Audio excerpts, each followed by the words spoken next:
when you're working with these women from a woman's perspective, how do they want the men to approach them to make them feel like they're wanted and they want to be in, and the man wants to be intimate with them? Well, the thing is that everyone is different. So when I say for one woman, it's when you come on and you tell them how beautiful you think they are, no matter how they look at the time. For some, it's working. They feel attractive, they feel wanted. But for others, they need a different language. And we come back to the love languages. I guess you heard about them. And so for some, I feel wanted when I get the quality time, when I have my partner making me a priority, saying, okay, Friday night we go out for dinner and I just listen to you, that makes me feel wanted. For others, it's more the physical touch to having a clap on the bum or a kiss on the neck, whatever, that makes them feel wanted. It could also be that you're just taking the trash out and the woman thinks, oh my God, this guy is into me. He does this. I love it. So it really depends on what is your love language, what makes you feel loved, and what makes you feel wanted. There is no one size fits all. For me, when I read that book, the five love languages, and I was analyzing it, gifts wasn't something that I enjoyed. But I've been with partners that they showed their love through gifts.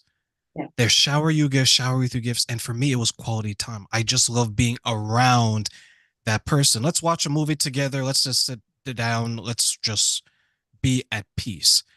And I was talking to someone that I knew, and she was missing that. At the time, she found her husband physically attractive, but they weren't spending any time together. There wasn't any conversation. So she felt like there was a distance between them because she wasn't being loved or appreciated in the way that she wanted to be.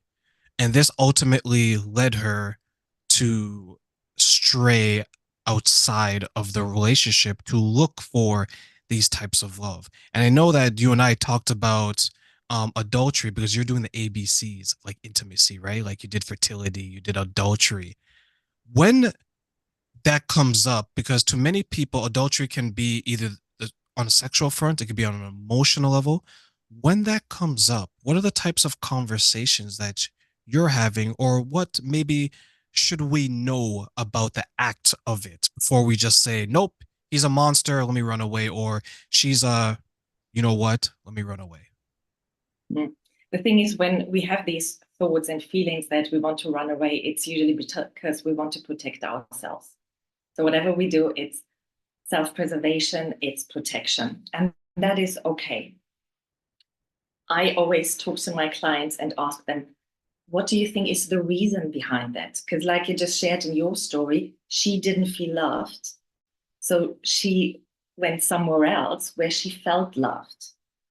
And that's the tricky thing, to take back responsibility for who we are and what we do and what we give our partner. And when we do that, when we say, okay, what did I do to make my partner go and find whatever he needs somewhere else? Often, particularly in long-term relationships, it's because there is no sex anymore, or the sex is so boring, not satisfying.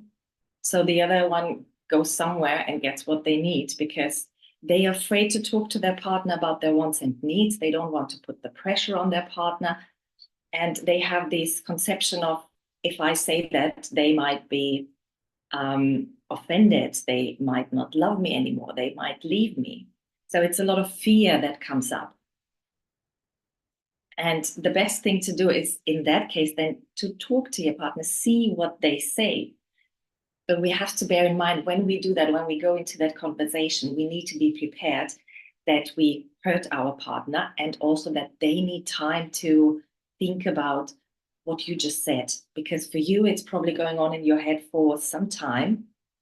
And now you bring it to your partner, and for them, it's maybe the first time they hear about it.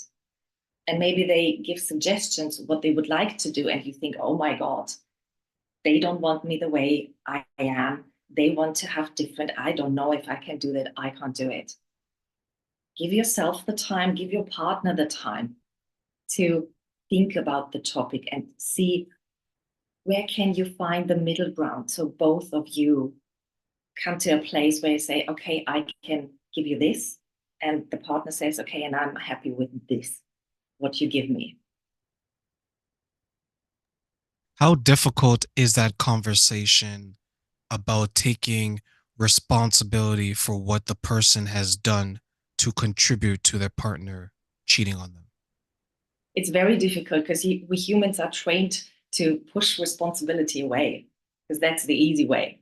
It's always like, no, he cheated on me. He's the bastard.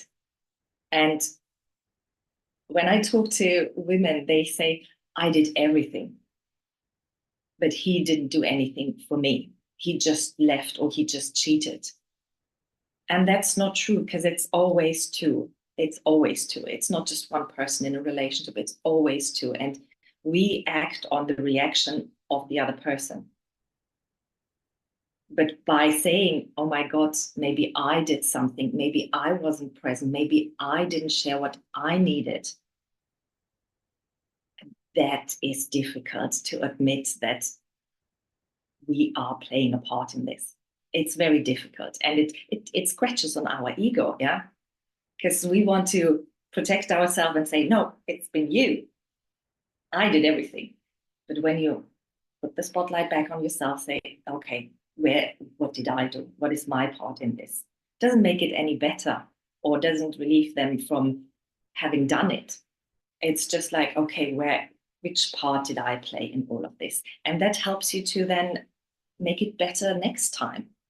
See what you did, how you did it, and what can you do better next time in your next relationship, or if you continue with your partner, what can you improve to make them feel more loved and don't go somewhere else to find that.